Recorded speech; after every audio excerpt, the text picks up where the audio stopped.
In this video of Docker series, we are going to talk about what is Docker and what kind of problem the Docker resolve. So basically the Docker is an open source platform which is used to develop any application code, shipping and deployment of that application. By using this methodology, Docker reduces the processing time of writing the code of an application to the deployment of that application. So how this is going to reduce this development process time?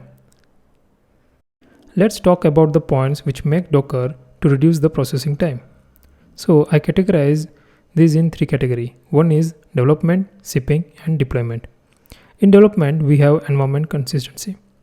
So normally the application may not behave same in different environments, and the Docker helps to make the application behave same in all the different environments like production, staging or testing. Second one, which is dependency management. For example, there is one developer who is working on Linux OS and the other developers who is working on Windows OS.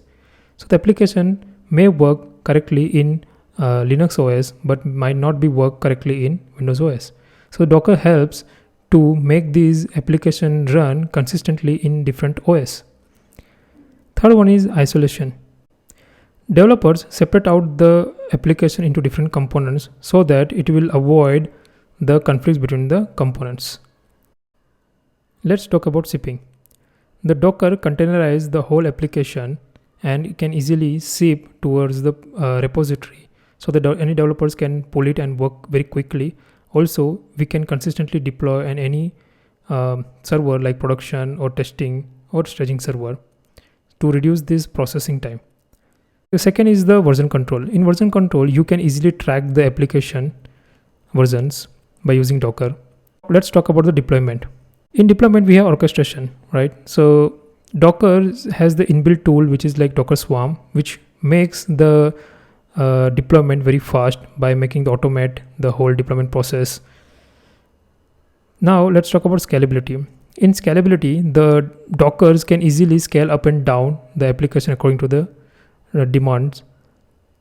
Now we have the fault isolation. So let's say, for example, if one application which is running on one container crash, then it will not affect the other containers which is running on Docker because of this isolation provided by the Docker. Let's see with diagram how it look like. So we have hardware, okay, and on top of that we have operating system, and on operating system we are running the Docker.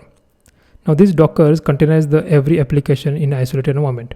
Like Node is running on different container, Go will run on different container, and .NET run on different container. So these all containers is isolated by this Docker. Sometimes developers confuse between Docker and virtualization. So as you can see here, Docker is run on operating system and it containerizes every application individually. But in virtualization, there is a hypervisor will run on like top of a hardware, which like the hypervisor having their guest operating system and like many operating system.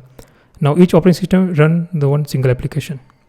So this is the difference between the Docker and virtualization. We will discuss more about Docker architecture and the containers, image, volumes, so on in next video.